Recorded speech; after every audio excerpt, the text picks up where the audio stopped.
So thank you very much indeed for joining us this afternoon. My name is Claire Scantleberry. I'm the Director General of Europa Bio, and I will be your moderator for this session where we are introducing the first aspects of our report from our Biomanufacturing Policy Summit, which we hosted earlier this year. And I would really like to thank everybody here for joining us, and also our speakers for giving their time and being involved in the presentation. So I will say next slide, please.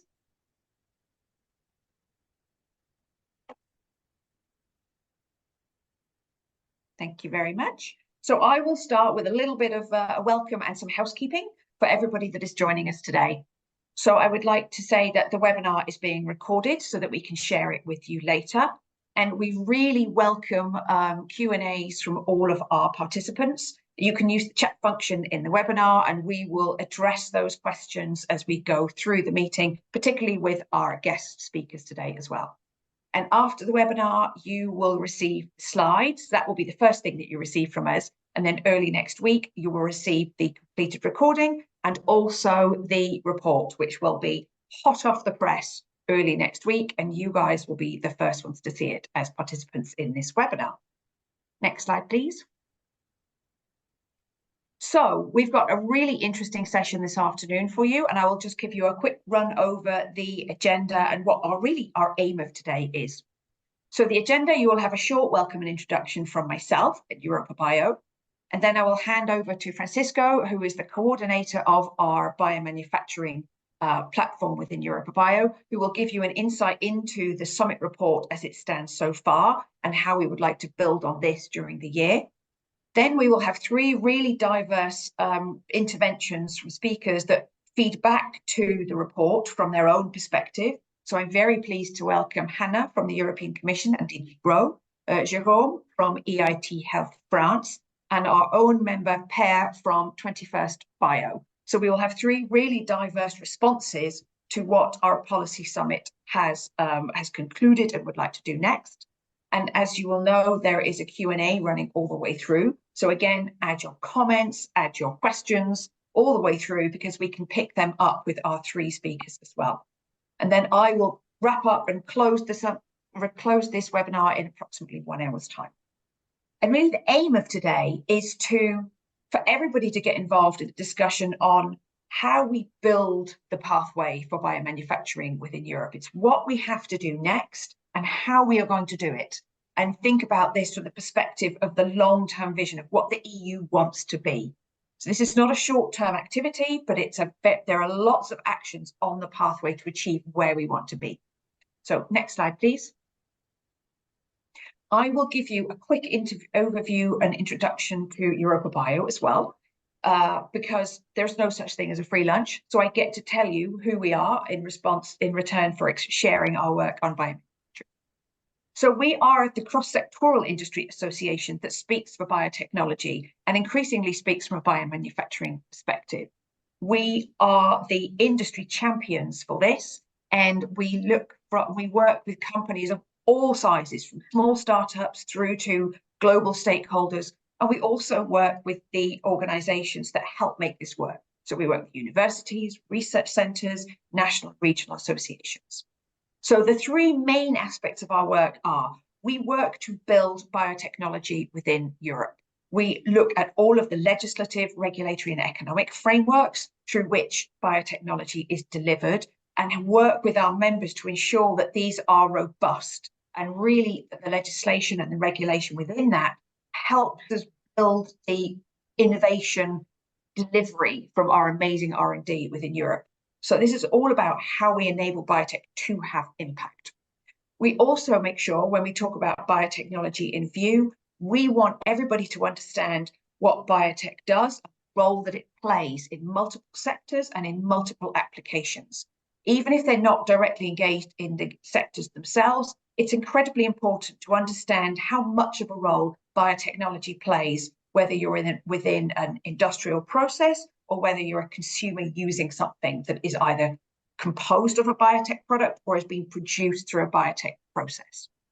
And then finally, we look at biotech in action. How do we make this work? This is all about how Europe builds its amazing foundation to deliver biotechnology. It's the development of skills, the development of talent, how we enable the generation and protection of intellectual property, and how we enable the investment climate that allows this high-risk, long-term science to really make an impact.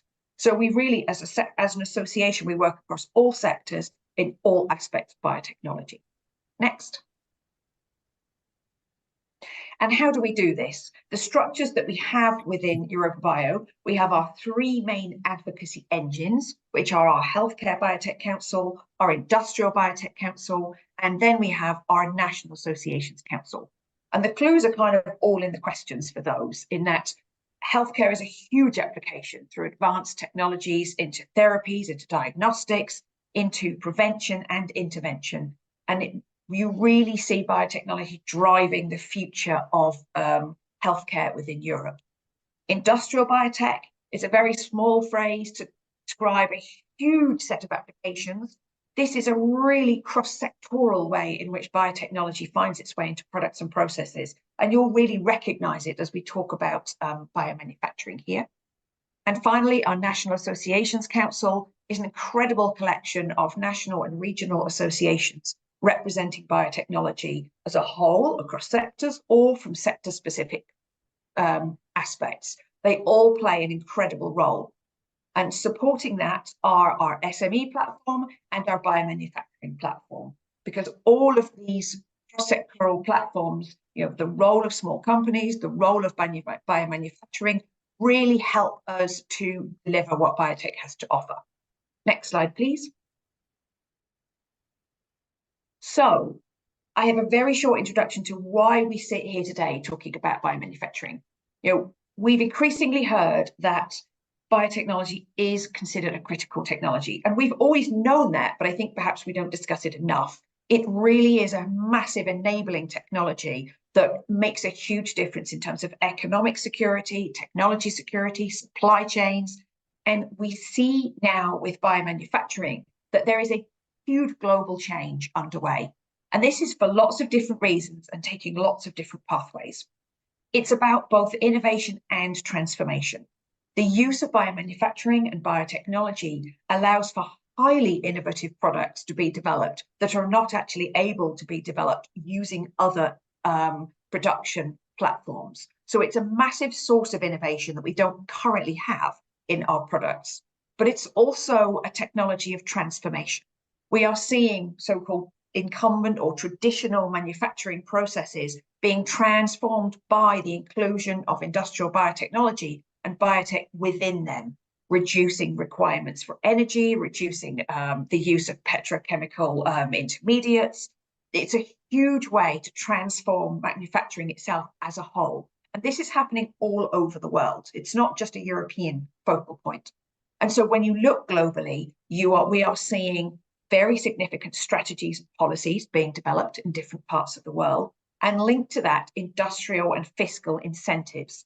So there is a very fast global race underway to ensure that different regions have a significant global market position from biomanufacturing. And this is very important for Europe to recognize and move with as well. Because as we look at supply chain security, as we look at our own economic security, we need to understand that we need to be an active player within biomanufacturing, because this is where the supply chains of the future are being developed. Next. And we often talk about biotech and biomanufacturing as enablers, but in fact, it already makes an incredible economic contribution within the European Union. I give you two small numbers here from our study that we do with the WIFOR Institute, and we'll be updating soon for numbers from 2022. But when you look at the different value from biotechnology and biomanufacturing, if you look at gross value added, that means the value added to the input was 34.5 billion euros in 2021 across different applications of biotech. So what goes in the factory door and comes out the factory gate had a gross value of 34.5 billion euros added to it, which is a huge way to add value into R&D. And that that is accelerating at a rate that in 2021 was 52% faster than the EU average. So you can see that this is an incredible performer. And you can also look at the export side of biotechnology as well, as we've really seen when you look at things like the COVID vaccine development, production, and export. Even in 2021, before the vaccine work really kicked in, exports across all sectors linked to biotech in Europe was almost 50 billion euros. And that was almost 70% higher than the EU average for sectors. It was incredibly high. Next. And then finally, we look at how the European Union is in action today. What is Europe doing to make sure that it is a global player rather than a payer in biomanufacturing? I've already mentioned the fact that it is increasingly recognised as a critical technology, which is incredibly important. It's got to be there embedded into fundamental strategy development across sectors when we're looking at what Europe wants to achieve. It's increasingly finding its way into strategy. So we've seen it mentioned a lot in the last 12 months as something core that we should have. You have got the Letter Single Market Report already published, which specifically mentions biotechnology. And we have the Draghi Competitiveness Report coming up as well, where we expect to see biotechnology playing a really key role. And finally, and I'm really happy to see that with the work being done across sectors, we have the European Commission initiative boosting biotech and biomanufacturing in the EU, that whilst it's in its early stages now, it's going to play an incredibly significant role to allow the EU to position itself globally and in comparison to what is happening elsewhere in the world. And so we were very happy to see this published, and we look forward very much to seeing this being developed into the next commission. And underpinning all of this are the incredibly important legislations that you have that impact biomanufacturing. I don't have a separate slide on that, but when you look at legislation such as the general pharmaceutical legislation, NGT legislation, the substance of human origins, detergents, all of these are active legislative files that impact how well the European Union can undertake biomanufacturing. So it's incredibly important that we connect up what the legislation is doing on the ground with what the aspirations of the EU are up at strategy level. Next. And the final question, and we will come back to this question again later, is what does the EU want to be when it comes to biomanufacturing? And I think we need to be able to set ourselves targets and a destination, and then we work out how we get there. Next slide. So my last slide for you before I hand over to Francisco is a really quick zoom through where we've come from with our biomanufacturing platform. This was set up within EuropaBio as a way to work across sectors and to amplify what the legislative and industrial priorities are for biotechnology and put it into language that's more accessible from the product back rather than the technology forward. So we really aim to represent biomanufacturing at the highest policy levels and to have it recognised inside EU industrial strategy. And we champion this across all sectors. It is a critical technology, as I've already mentioned. And so we must make sure that this is connected into legislative development. We want Europe and the EU to be able to drive economic growth through things like biomanufacturing as a vital component of its activities, particularly as we have so much R&D excellence in this field. And with economic growth comes resilience and sustainability. These are all absolutely critical things in this age of climate change and geopolitical tensions. And the role of EuropaBio is to ensure that we have policy and the legal and the economic frameworks in place that biomanufacturing can thrive. So we had our first kickoff summit in 2023, where we aimed to achieve the visibility of biomanufacturing, and we produced a definition and recommendations. And then this year's summit, we switched towards what are the policy pathways for biomanufacturing? And through that, you will see we have a SWOT analysis and discuss a pathway to delivery. And finally, before I hand over to Francisco, we look ahead. From our March summit and our ongoing work in the platform, we look at a new incoming European Commission. We have the initiative as a vehicle to help us focus on biomanufacturing.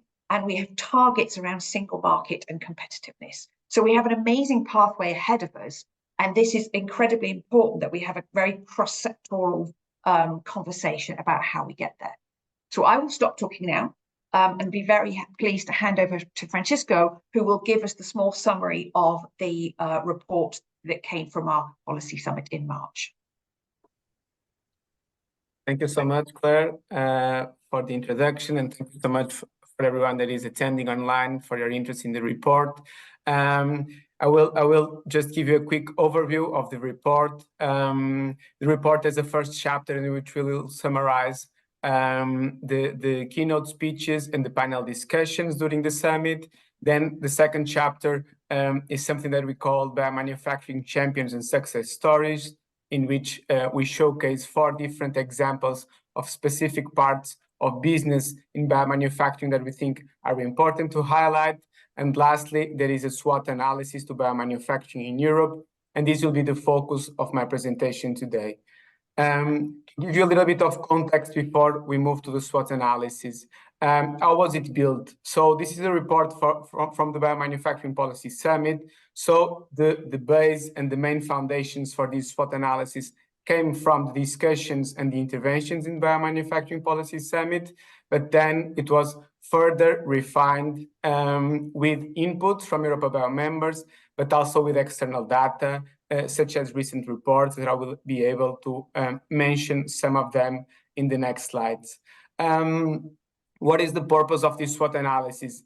I want to make it clear that the SWOT analysis does not aim to be a closed and final answer to biomanufacturing in Europe. It aims to be an open conclusion. It aims to add substance to the debate and to discussion about biomanufacturing in Europe, or in other words, it aims to be food for thought.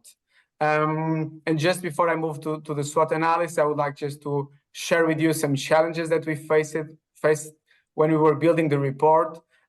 First of all, I want to emphasize that this was a cross-sectoral exercise. So in this SWOT analysis, we brought together perspectives from very different sectors, from food, feed, chemicals, healthcare industry. We also we have perspectives from very different stakeholders, not only industry, but also national associations from different member states and policymakers.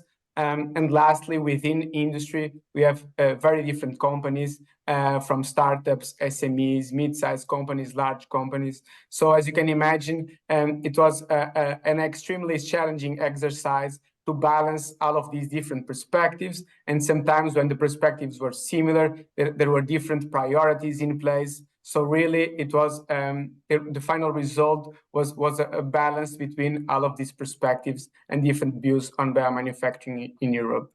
And this was the result. This is this table. It's a summary of the SWOT analysis. All of the points that you can see, they are further developed and explored within the report. So for all of these points, we have a paragraph in the report in which we explain the arguments, the data, the examples that support our claim to position them in the different parts of the SWOT analysis. Today, I will not go into every of them into detail. There is no time. But I rather prefer to do a different exercise. I picked up some topics and some factors that were often mentioned during the summit and that also appear in different parts of the SWOT analysis, and I will deep dive into some of them.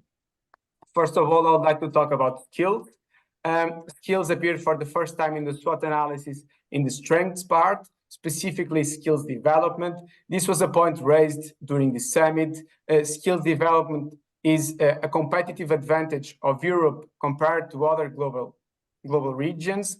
And this is further supported with our data. We know that 42% of the best top 100 life science universities are in Europe. Europe also scores better than US or China in high quality publications in biotech, being it industrial biotech, healthcare biotech, or agricultural biotech. So there seems to be relevant and sufficient data to make this claim. However, this is not a given. That's why skills or education appears again, in this time in the opportunities part, and specifically further strengthen STEM education. This was also a point mentioned in the summit. And there are 2 main reasons for skills and education appear again in this SWOT analysis. First of all, as you know, biomanufacturing is scaling up in Europe. It is at the moment, it will grow much more in the future, and therefore skills need to grow as well. Skills need to follow, and ideally, we need to be able to anticipate this demand of skills and to be able to deliver to the industry needs. And second of all, when we talk about skills here, we don't talk only about life science skills, but rather the broader STEM skills, so science, technology, engineering, and mathematics, that are also very important skills for manufacturing. So if we grow the biomanufacturing capacity, we need people able to operate and to manage this capacity. So the combination of these two factors, addressing skills and education, they aim to reinforce Europe's strength rather than allowing it to become a weakness, for instance, with workforce shortages. Another factor that I would like to address is the infrastructure one. Infrastructure, the same as skills, appears for the first time in strengths part of the analysis, specifically current infrastructure and capacity. This is again supported by our data. We have a recent report from the beginning of this year from BCG and Synonym that estimates that Europe has a total capacity of 21.3 million liters of biomanufacturing capacity. They also estimate that it is almost twice as the US capacity. And if you want to look for some specific sectors or other sources, there is also a report from last year from the Good Food Institute that estimates that 48% of the total food fermentation capacity is in Europe. So there seems to be data enough to support that Europe is well positioned in terms of biomanufacturing capacity. However, again, infrastructure appears again in other part of the SWOT analysis, specifically in the opportunities. Europa Bio represents biotech industry across Europe, across different sectors, and we know that different companies, different members are looking to increase their biomanufacturing capacity, being SMEs, startups, mid-sized companies, for diverse reasons, being it because they want to make their products or processes more sustainable, being because of a market demand. And therefore, Europe needs to keep the lead, and for that, it needs to keep growing, building new infrastructure, but also transition infrastructures. And here I would like to give a specific example. We always talk about building new pilot facilities, new commercial plants. And I would like to give a specific example of an infrastructure transition. It was an example showcased during the summit. That was the example of LanzaTech here in Belgium. They recently partnered with the steel manufacturing industry, and at the moment they have a commercial plant that uses the steel manufacturing waste cases and transforms them into ethanol through a biomanufacturing process using microorganisms. So this is science applied at an industrial scale. These skills and infrastructures are only two examples of interconnections within the SWOT analysis. We could find further interconnections, for instance, regulatory issues and regulatory topic is present, for instance, in the weaknesses, but also in the opportunities. The same is applied to funding and capital. And therefore, that's why it's important to take into account, as I said in the beginning, this is an open conclusion. Different stakeholders may position the different factors and different parts of the SWOT analysis. And therefore, it's important to take that into account when looking at this SWOT analysis. And to finalize, I would like to address another factor that was present throughout the report. So the global factor is underlining all of these analysis. It's a SWOT analysis to Europe, but of course is an analysis comparatively to other global regions. And as you know, there are other competitive and fast-moving global regions with biomanufacturing strategies already in place for many years. We know that, of course, the US has their executive order since 2022, but there are other examples, for instance, India with their national biotechnology strategy since 2021 with a high focus in biomanufacturing, or also Japan with their bioeconomy strategy from 2019, also with very specific targets for for biomanufacturing. And again, we also know that today the supply chains are global, and Europe and the EU needs to look at the supply chain security and resilience to be sure that addresses all of its challenges in time. To conclude, Europe needs to follow what is happening globally and also to define its own industrial strategy for biotechnology and biomanufacturing. And to finalize, I would like to finalize with a question that was raised during the closing panel of the Biomanufacturing Policy Summit. As I told, this SWOT analysis is an open conclusion, and I would like to finalize with a question. When the EU defines its own industrial strategy for biotechnology and biomanufacturing, we think it's important for the EU to decide what does it want to be. So to set a vision, to set targets, being the targets biomanufacturing capacity, percentage of bio-based in certain products or sectors, or number of innovations transferred to industrial scale.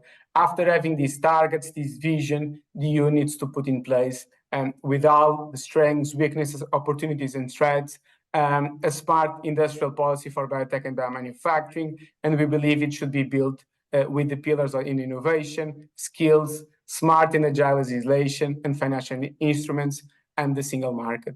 I hope you like this quick insight into the report, and I hope you are looking forward to read it, the full report. Thank you very much.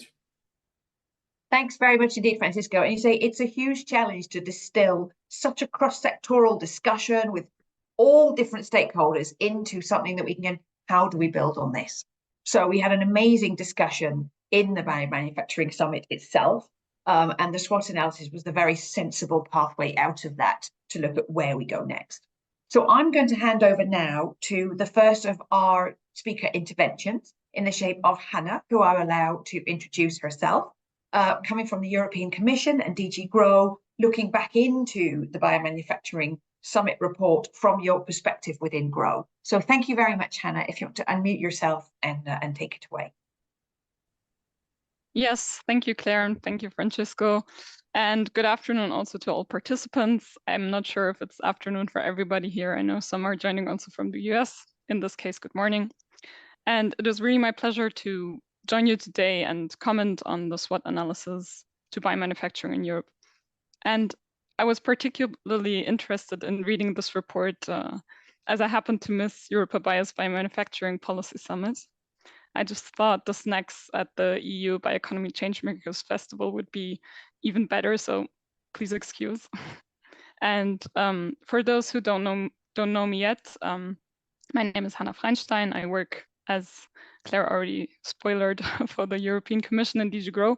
This is the department responsible for the Commission's policies on the single market, industry, entrepreneurship, and SMEs.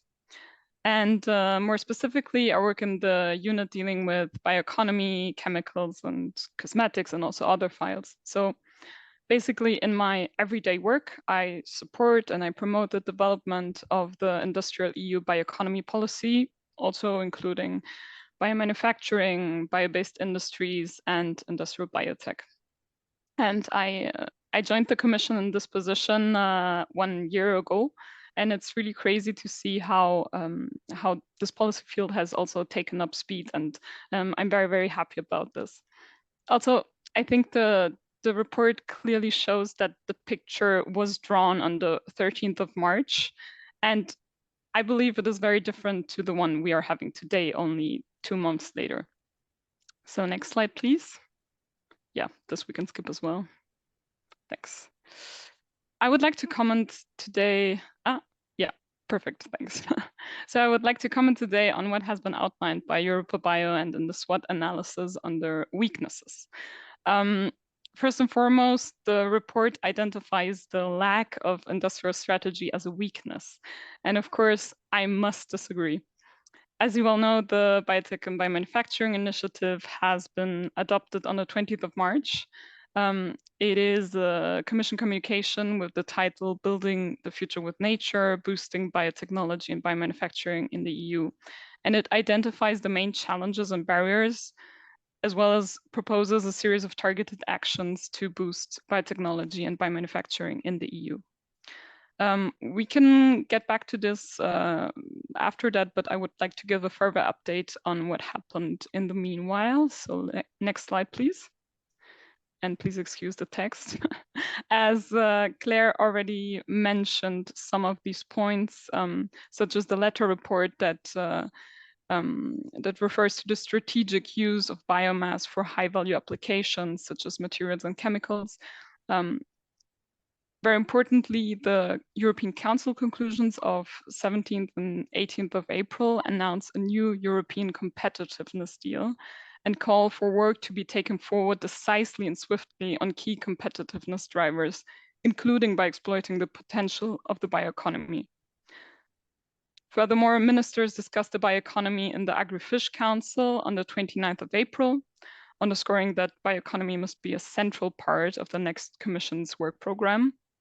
And if you're interested, you may also want to keep an eye on the upcoming Council conclusions on the future of EU industrial policy, which will be adopted in the Competitiveness Council of 24th of May. Next slide, please. But of course, I mean, you also couldn't foresee what the Commission will take up in the communication. And I have to say, I do partly agree on the points that are outlined in the weakness sections points 2 to 4. So also we identified access to market, access to finance, value chain obstacles, and public acceptance as obstacles in the sector. Europa Bio put the public acceptance points under the threats, but I think the story here is the same. So next slide, please. Here you can see some selections of actions that that are also outlined in the initiative. And I think you can read this as well as the initiative. I would like to take the few minutes that I have to comment a little bit more on the feedstock access and availability that also has been outlined as a weakness in Europe. I say I partly agree because it is true that that there is expected biomass gap of 40 to 70% by 2050 if we look at demand and supply of sustainable biomass. So it is absolutely crucial that we ensure access to sustainable feedstock, not exclude the use of first-generation biomass. It is clear that we must make more use of our residues, of our byproducts, of waste. And I think it's crucial that we strategically combine value chains and supply chains, and really taking up this question, where do we want to be? Also, where do our companies want to be? Where do we want to strategically position them so they can work together in the best possible way? We also need to use land more efficiently and make use of all sources of sustainable carbon. So besides biomass, also recycled waste and captured carbon. It is also true, however, that the bioeconomy will have an impact on land use patterns and biodiversity. The demand for bio-based products and biofuels is changing land use practices in agriculture already today. And I believe that to ensure sustainability, it's crucial that we have sustainable practices, regulatory frameworks, and careful land use planning, really to mitigate the adverse effects on biodiversity. It's also crucial that we shall not just externalize deforestation and forest degradation in this regards. So I think it is crucial to also develop and further develop sustainability criteria for biomass beyond RED 3. And we must ensure also to give this certainty to the companies so that they know what do we define as sustainable feedstock, what is for us sustainable biomass. Biodiversity protection and the bioeconomy can coexist and offer business opportunities. And I would go even further and say they must coexist and offer business opportunities. A few comments also on the fragmented single market that has been outlined as a weakness. It is true, we need to further advance a fully integrated single market, and it's surely not perfect. but it is the cornerstone of the EU, and it is also the largest single market area of the world. So it has fueled economic growth and made everyday life of European businesses and consumers much easier. So I would also put it under the category of a strength. Next slide, please. Here are more actions which I'm very happy to address after. Next slide, please. And yes, to just end on a positive note, I would like to take all the points that are outlined under threats and move them to the opportunity section. I think responding to recent policy developments in other regions of the world is also a massive push.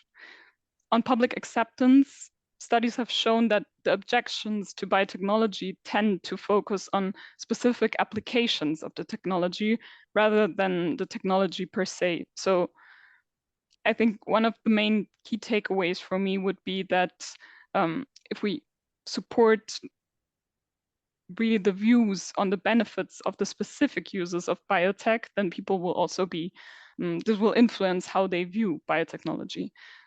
I think, and I hope we did a good job in the communication in this regard, but it is clear that further work is needed and that we have to make a common effort also to increase the public acceptance. And if we look at resilience, for example, data that has been collected by the JRC has shown that the bioeconomy is actually more resilient than the overall economy. When they looked at the resistance to the COVID-19 shock of the bioeconomy, they found that the value added in the bioeconomy showed a higher resistance. And I think in this regards, it really fits also well with the priorities outlined by the Commission, where we say that we want to further increase resilience and open strategic autonomy.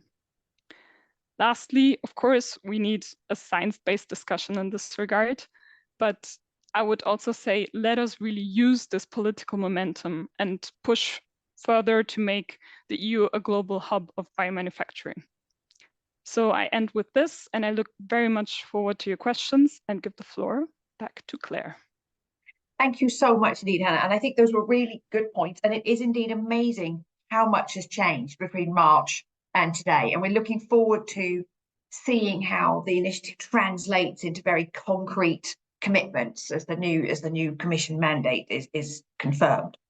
And I just want to point out that when we talk about bioeconomy for everybody, that of course does not include healthcare. So when you look at the US and the biomanufacturing executive order from there, in the US, bioeconomy is everything. In the EU, it focuses away from healthcare. And I think it's really important that we have a very joined up discussion across industrial applications. But I'm going to hand over now to Jérôme from EIT Health France, who can indeed bring a health-based perspective into the policy summit outcomes. So Jérôme, I hand over to you very happily. Yeah, thank you. Can you hear me well? Not really. It's quite crackly, so hopefully it will improve.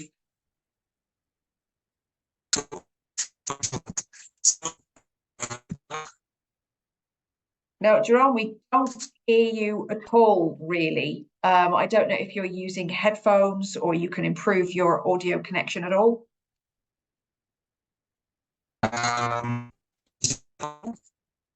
Nope, it's still terrible. In fact, what I would propose is that we actually skip over to Per now, and perhaps, Jérôme, you could just either leave and rejoin, or perhaps look at your audio connection wherever you are. So if that's okay, I'll hand over to Per, and we'll skip over to Per's slides, and then hopefully we'll have you back in full glory. Is that okay with you, Per? Yes, for sure. It's fine. Perfect. And dear Claire and Francisco, thank you for giving me this opportunity. I've worked with industrial biotechnology for more than 40 years, so I've tried to put quite many products to the market. So I understand both the scientific part and the scaling part and taking the product to market quite intensively. Next slide, please. If we introduce you to 21st Bio, we are a relatively new company. We started a little bit more than 2 years ago. and we specialize in making production strains for people who want to bring an innovative or novel protein to market. Next slide, please. Currently, we are working on 2 proteins, a beta-lactoglobulin, which is a milk protein, and we are scaling that in Europe, and we do the same for a spider silk protein, also for customers.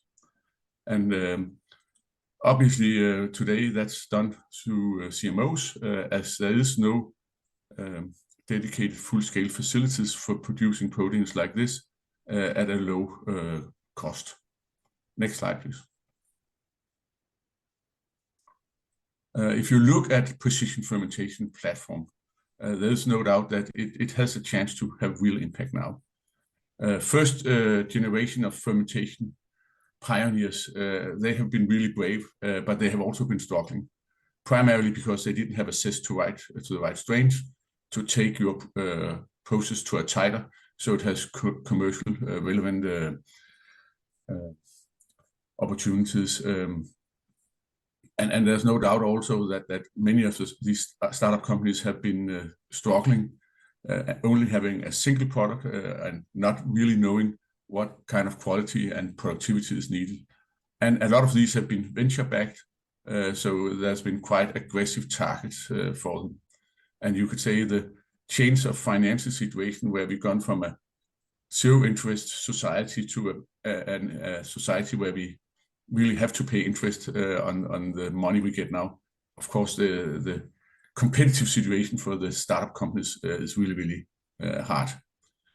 We believe that the winners are those who will really focus on the application and the product development, and take strains and develop them in partnerships and create an industrial platform.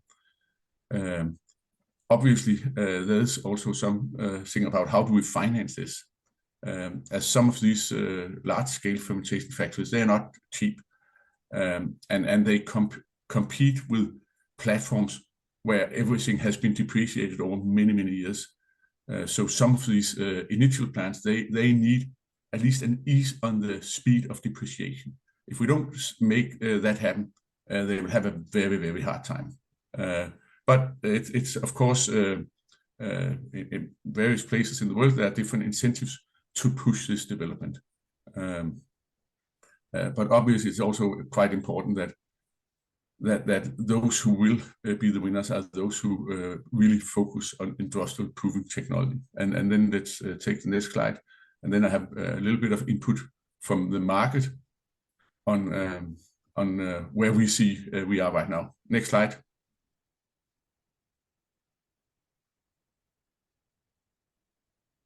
If I look at Europe, then I conclude right now that the current expertise level of our CMOs are not sufficient to drive this change. I never understood why the globe called it precision fermentation. I understand that now, because it's not just making a beer or fermenting ethanol from a yeast. It is way, way more complicated.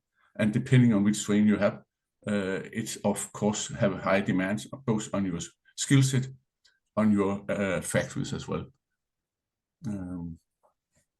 And we really need to move to full scale. And I think that the strategic focus on scaling is important, and we need to move fast.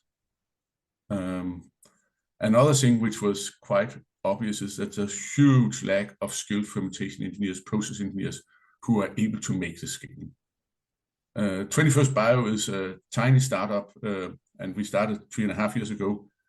We have 1 skilled fermentation engineers, and then I have 4 PhD students, which over time will become skilled.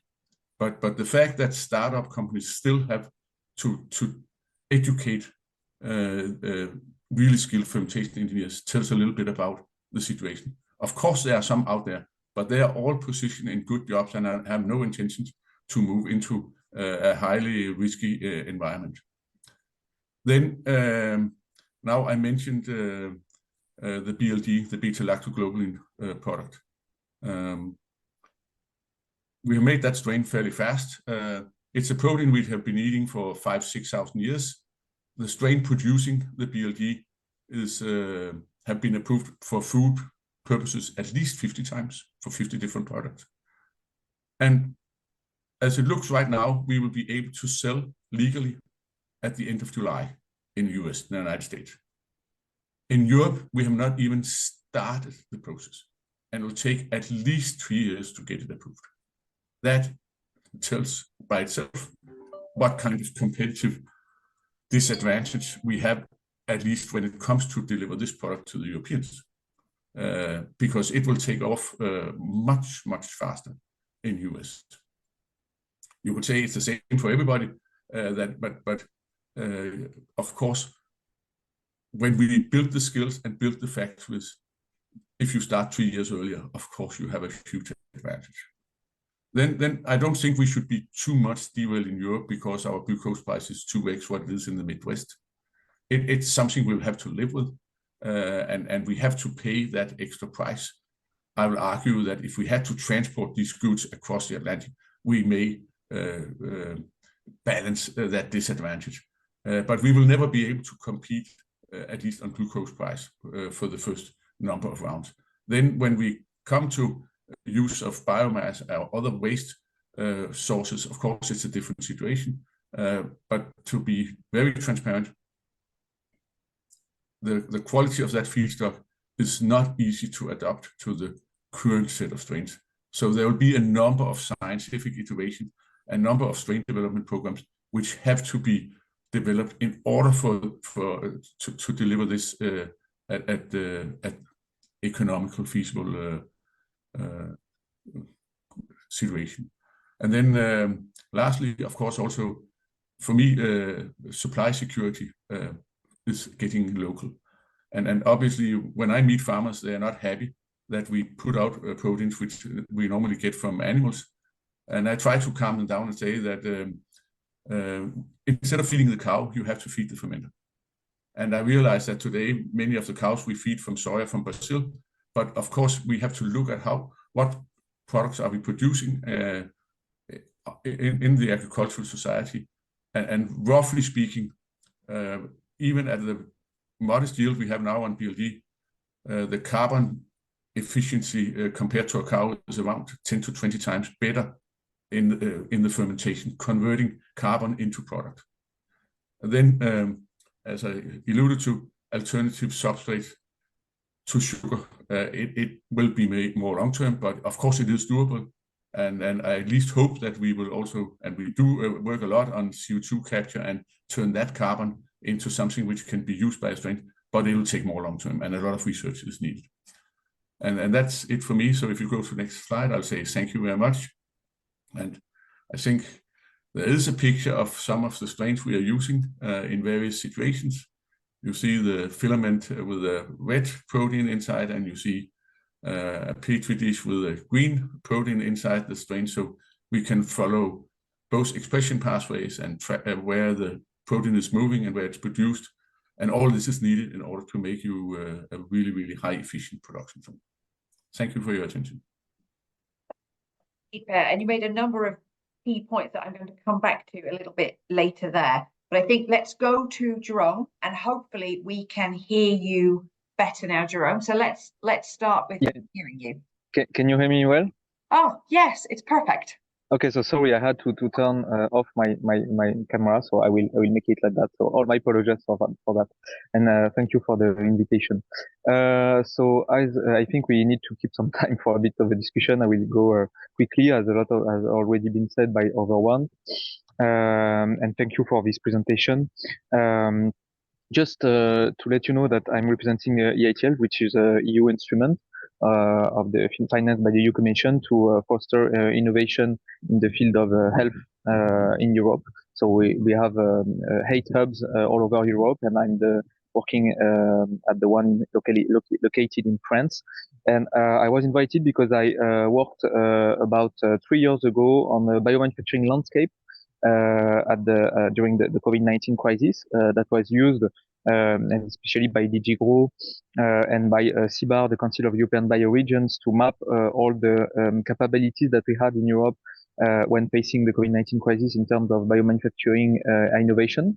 And I would like just to give you a bit of a comment on where we are now regarding the observation that were made at that time, and very quickly on 3 main points, because we use a concept in EITL, which is the concept of a triangle of knowledge, which is related to education, innovation, and business creation, and that is the framework that we use for making this report 3 years ago.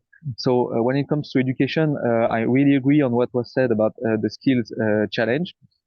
It's still a challenge that we are facing now, and but a lot of has already been made. And I would like to add one thing maybe that was not mentioned before, which is the creation of a Pact for Skills, which is a tool that was created by the EU Commission and which is coordinated by EITL at the European level, which aim is to forecast the need of the health industry in the 3 coming years, and which is putting at the top 3 priorities the question of biomanufacturing skills. So the idea basically is to have a consortium of partners, public and private ones, academics and industry ones, that are mapping and forecasting the needs of health industry when it comes to talents, but also not only in terms of recruitment, but also upskilling and reskilling of staff. And biomanufacturing is quite high in the agenda of this Pact for Skills, which is led by both DG Agro and DG EAC and DG Emploi. And I think it's already an achievement, because it shows that the biomanufacturing challenge when it comes to talent is recognized now. So now I hope that we will have a better adequation between the trainings offer at European level and the corresponding to the need of the industry. And I think it's really important, because we can take advantage of all the academic knowledge. We were speaking a lot about innovation, but there is also the academic and the capacity that we have to train. So I think we have high-level academic institutions at European level that are have really great educational program when it comes to biomanufacturing, but we need to scale it. In France, we have one which is Campus Biotech Digital, which is an alliance of industry players and academic players. But clearly, back to 2 years ago, I think they had a really national perspective on this challenge. And now I think that with this Pact for Skills and other initiatives, of course, there is a much more awareness on the fact that we need to rely on the European institutions and the European capabilities for addressing the challenge of the talent.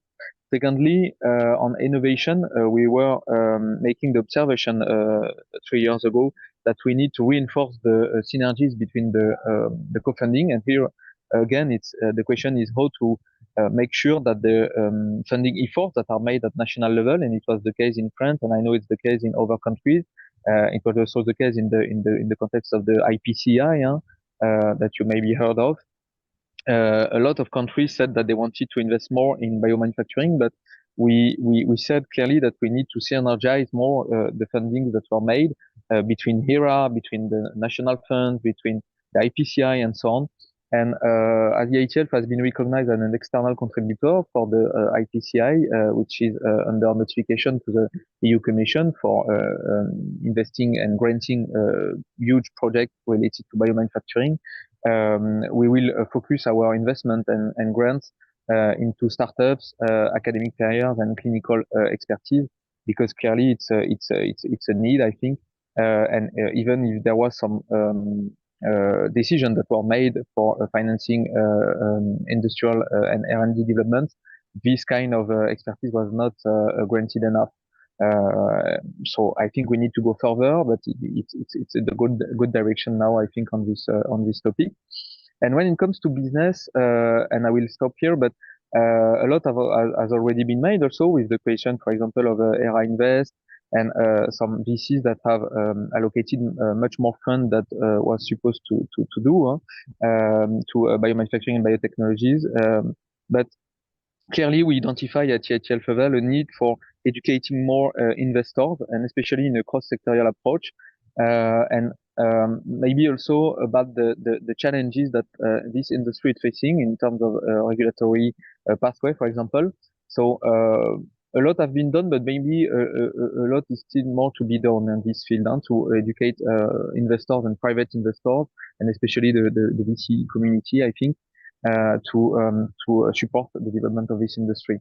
So we'll stop here, but quite interesting to see that the challenge remains, of course, quite the same between 2020 or 2021 and 2024. A lot has been made, so a dynamic is started, I think, at European level, but there is still a need for a push, I think, and especially from an investment perspective, to make sure that this dynamic is becoming more sustainable and amplified.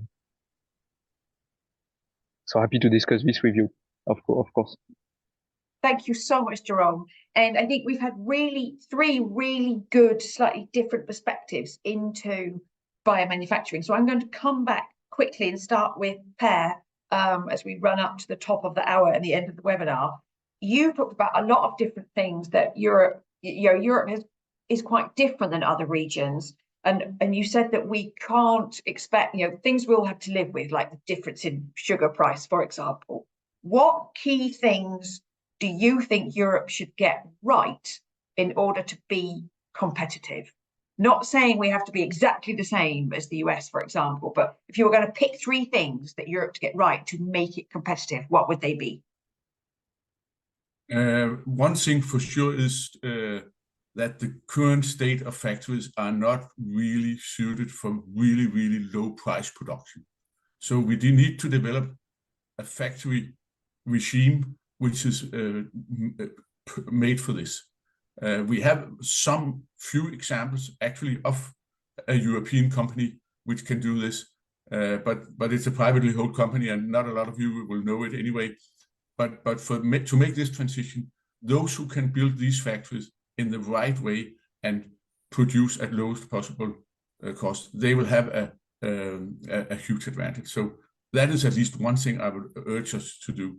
Then obviously, if it is food and it is proteins we have been eating for thousands of years, and it is strains which we know are safe and which have been used many, many times, maybe we need to find an exception or some kind of way of getting a faster access to market. Otherwise, all the focus will be in US because that's where the product are going to market. That's where the money is being made, while we have to wait in Europe. So I think there we need to try to see what is possible.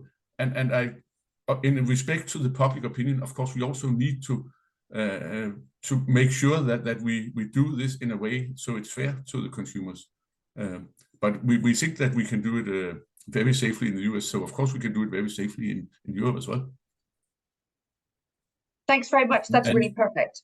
And then there may be one point, because obviously don't position this as we can make milk now. We can make one component of milk, and that needs to be transformed into a product all of us want to eat and enjoys eating. And that's not a trivial task either. And for me, there is a little bit of dilemma because the really large guys, they don't have an incentive to drive this transformation. The small guys have, but they can't. That we need to think about too, because it's not trivial to solve this either. No, that's really great. And the super interesting thing is, we know the science is great, and it's always about how we take it to its final conclusion. The challenges are rarely scientific. They are always logistical, they are skills, they are capacity, they are cost. It's the same conversation. But I'm going to hop over to Hannah as well and say, what would you say that, looking at the amazing initiative that we have now, the Boosting Biotech Initiative, what would you say the main role of the Commission is inside that? If you could pick some of the things that are its key strengths to focus on, what would they be? Well, very difficult. I think, of course, the Commission is crucial in this regards, and really also pushing the agenda and making sure that this remains very high on the political agenda here in Brussels. It's not only the Commission, of course, it's also the ministers, the Council, the Parliament. But I think we need to collectively make sure that this remains very high on the agenda, and that we really provide the incentives to further promote biomanufacturing in the EU and really promote those practices of the industry that are the more sustainable options. Perfect. Thank you very much indeed. And Jerome, I will come back to you last and say, in your experience, because we've looked at when we looked at the economic footprint of biotechnology in our WIFO study, we're going to see a huge spike in economic activity linked to vaccine manufacture, but that is not a continuous thing. That's come down again. What, in your perspective, is what have you seen as the most impactful action to boost biomanufacturing for long-term capacity rather than sprint responses to things? What have you seen working best for sustained increase in biomanufacturing for health? Thank you for this question. Maybe I will surprise you, but what we need, to my perspective, is a very success story. We need a success story in this field with a champion in biotech or biomanufacturing, which is fundraising, raising funds and being maybe not successful at European level, but let's say even in another market if it's possible. But clearly we need to reinforce the interest from investors and from talents and from states on the possibility that this potential that you are highlighting in your report is converted into concrete consequences and positive consequences for Europe, and not only from a health perspective, but also from an economic perspective, I think.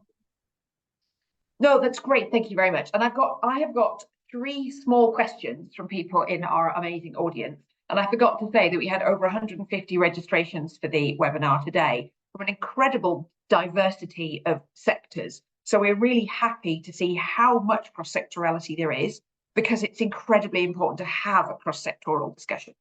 But I have 3 questions. So the first one is, in the context of recent farmers' protests, what and how should we communicate regarding alternative proteins? I realise that is a tough one to answer, and we ourselves are sitting in the strategic dialogue around agriculture. But I wonder I don't know if Per or Hannah would want to talk about that with regard to communication. I can give it a shot. Yeah. I think we should try to tell about the advantages some of these things can offer. And if we talk about beta-lactoglobulin, it's a very nutritious protein, and a lot of people actually, especially elderly people, they don't get sufficient protein, and that's an option for us to give a better diet. But it doesn't come without complication, because beta-lactoglobulin is also a known allergen. Of course, it means that you can eat it safely, but you should not inhale it. Then you develop a respiration allergy. So there are both pros and cons, and we need to make sure that of course we cannot allow that people get respiration allergy from products they eat. Another advantage is there will not be lactose in, as there will be in milk.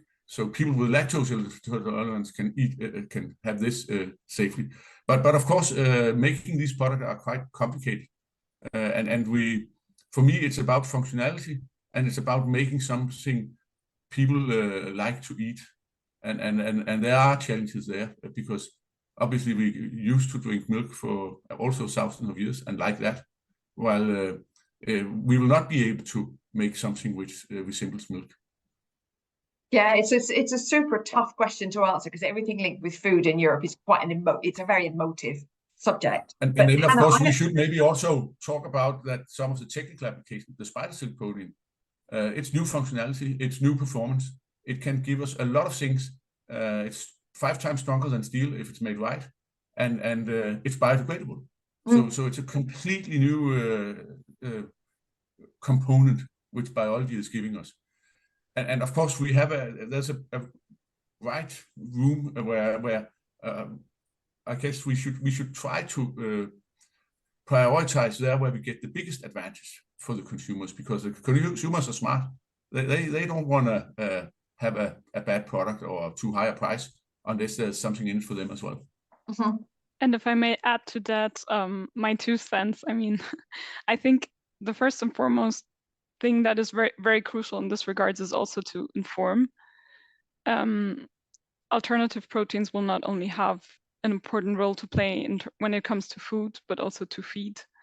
And also, I think it's crucial that the policymakers really find a way, and also the governments, member states, the local authorities, to really involve the primary producers. Indeed, I see a comment here that somebody commented, we need feedstocks produced by farmers. This is very true.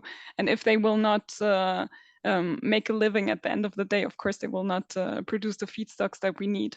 So it's also about properly involving them. I know there is now a deployment group of the Circular Bio-Based Europe joint undertaking that is really looking at how to better involve primary producers and so on. I mean, I don't work in DG Agri. I'm very thankful I don't have to I don't have to take up this exercise, but yes, this would be my best guess on how to answer your question, Claire. No, that's perfect, thanks. And I actually there's a question here that comes straight back to you. And it's quite a technical question. So have you already started the impact assessment work on measures to stimulate market demand for biomanufactured products? Indeed, a technical question. I think we have to be very careful to not put into one pot the studies that are outlined also in the communication, as well as an impact assessment. The communication has outlined that we will have a study that will look at the industrial bio-based value chains and the regulatory framework and the impact this has on the bio-based industries. And I mean, what I can disclose at this point is that we will probably do 2 studies out of this. So one looking really at this bio-based value chains, and another study that will more look on the regulatory impact. But first and foremost, we have to develop and finalize the terms of reference and the scope of these studies to then come back and go further on. And I think it's especially important that we don't rush into now starting the public procurement process that will then lead to an impact assessment. Also because we are at the end of the mandate. And if we say we need an impact assessment, then that would then lead to a possible EU Biotech Act, then also the working program and the working methods of the European Commission tell us that we have to apply this evaluate first principle. So we first have to get this impact assessment ongoing to then come up with regulation and anything like that. So to do this, I think we need a kind of political validation for such a big task by the next Commission mandate. I really hope this will come. I count on you for making this come, but so the work on the studies is ongoing, but not yet on an impact assessment. Yeah. No, I mean, let's get it right, because we know that stuff in Europe hinges over something that happens in year 1 has an impact for 20 years. It's incredibly important we get this right. Otherwise, the wrong answer will come for the next 20 years. So I've got to go back to Per for one last question here. And you may want to tell us secretly. It says, Per, which EU company knows how to build low-cost production factories? You might want to just write that down in an email to me, and I'll share it with the person who asked. Yeah, there are some who does, but obviously there's still actually quite some development to be made, because right now, really to be competitive, I think you need to go to very, very large fermenters, and it's not demonstrated that the strains can do that. I feel comfortable that we can scale to around 450, 500 cubic meter tanks. But ideally, we would like to go to 1,000 cubic meter tanks, and they will need to be designed in a different way. So there's, on the construction side, there's also something which has to be developed. So, and of course, when you have to develop new stuff, it's more costly than you just build something which you already know how you want to make. But there are a number of good engineering companies and who can do this across Europe. So I'm not so worried about this, because we do have the technologies and the companies who can build these plants in a good way.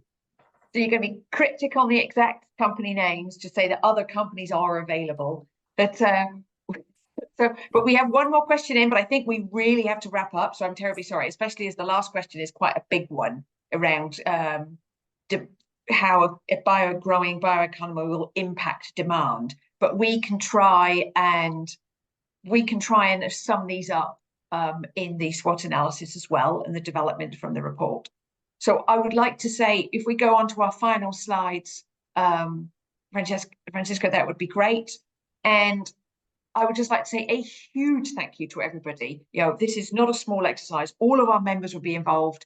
We're involved in the summit. Our speakers here today were involved at helping us look at where the SWOT analysis goes next. So what we're going to do now is we'll wrap up this webinar. We will share with you the slides immediately after this webinar, so probably tomorrow. And then we will finalize the recording and the full report to share with you on the 14th of May in all its beauty. And from that, we will look through our manufacturing campaign. So between now and really the end of this year, we're going to focus on how we grow this SWOT analysis to say how we make the sector-specific elements of it, how we talk about turning opportunities into actions, and making sure that the threats move out of the threat category through the proactive work of the EU. We will continue with our very effective biomanufacturing action communications campaigns, where we try to really help people understand how biomanufacturing works in different sectors. And of course, it's a big year of change. We've got a new European Parliament coming into play. We've got a new European Commission that will come, and with a new Commission mandate. This is the time now that we need to make the difference for biomanufacturing. So we will be really busy all year, working with you guys, working with the European Commission, working with all of our stakeholders. So, and we look towards ahead already to our policy summit in 2025. But the question is, where do we go next to deliver biomanufacturing? So I would always welcome people's voices. And if you really want to get involved in the conversation and our work, you should do this as a member. So you know where I am to come and talk to me about this. But I thank all of our members that make this possible so that we can have such a voice for biomanufacturing in Europe. So I thank once again all of our speakers today. I thank Francisco for his amazing work in building the Biomanufacturing Policy Summit and running the platform. And I thank you all for making time to come today. Thank you very much indeed, and goodbye.